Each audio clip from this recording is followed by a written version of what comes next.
Hi, my name is Lafaya Mitchell, and I'm a licensed marriage and family therapist, and I've been working with children who are hypersensitive for over 20 years. When I speak to hypersensitive children, the children that I work with tend to be on the autism spectrum, have bipolar disorder, emotional disturbances, or strong, behavioral acting out. And so if you'd like to learn more about what I mean by hypersensitivity, then I do have my book series, The Lafaya Way, which describes in detail what I mean by the hypersensitive child.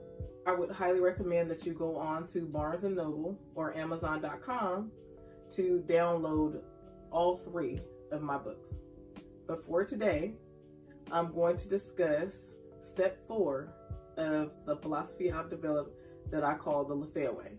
Now, I have discussed steps 1 through 3 in previous videos. So if you'd like to take a look at those before you listen to this video, I would highly recommend that you do so. Step 4 of the Lafaya Way is to repeat and reinforce the first 3 steps. Now, I know that this may seem like, oh my goodness, okay, we would know to repeat the first 3 steps over and over again.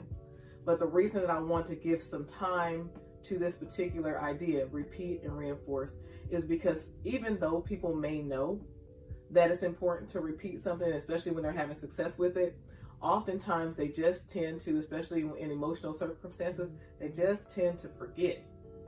They may have tried it the Lafaya way last time and it worked wondrously, okay? But I have it happen all of the time with the people that I see. They try it that way one time, they come in the next week and tell me about a circumstance that's very similar.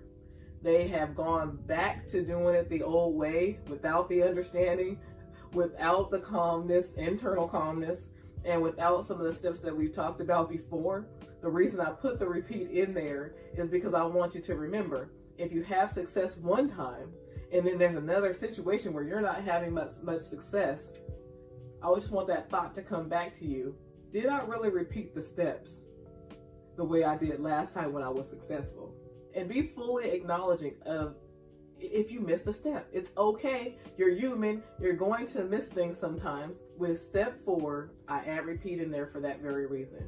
Because if you forget, then just remind yourself, oh yes, I missed this piece.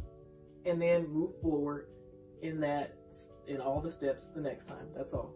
Or if you feel like you made a couple or a few mistakes, then go to your child and say, you know what? Last time I did it this way. This time I kind of lost sight of it. I really apologize that we had a bad interaction. Let's start over.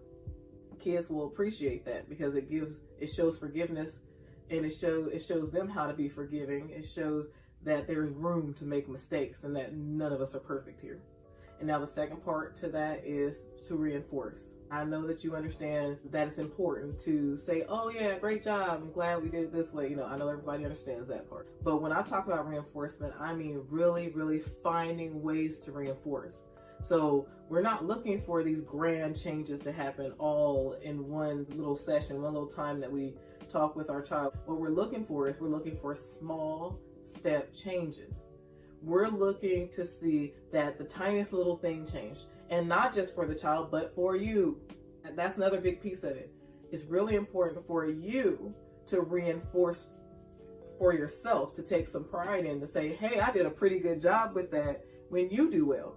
So reinforce things like if before the child would melt down for an hour and a half, and this time they only had the meltdown for an hour, that's a small step improvement, because we have now moved from an hour and a half to an hour now. Sometimes you gotta really grab at it. If you were accustomed to yelling before and your volume was usually at a 10 and this time it was more, you were able to dial it down to a 5 even. It wasn't the prettiest, but it was definitely better than what you've been before. Think about that, reinforce that. And then if you don't like that that's where you are, then talk about the next time I'm going to work on bringing it down even further, but I'm really proud of myself for being here.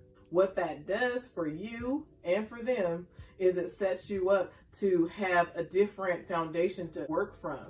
So now I'm not a 10 yeller, I'm a 5 yeller. So I'm a 5 yeller trying to move to a 2, and it's much easier to move to a 2 from 5 than it is from 10. And for your child, if they were that hour and a half meltdowner and they moved to an hour, then it's much easier to get to that 15 minutes or no minutes from an hour than it is from an hour and a half. So it's really, really important to, as you see some of these small step changes, to grab a hold of those. If you repeat and reinforce, you will also find that the child will be quicker to complying and that they'll improve in incremental steps, and so will you. Oh, well, that's the gist of step 4. I'm really glad that you joined me today, and I hope that you continue to tune in. If you haven't yet already done it, please subscribe. And until next time, stay you and stay true.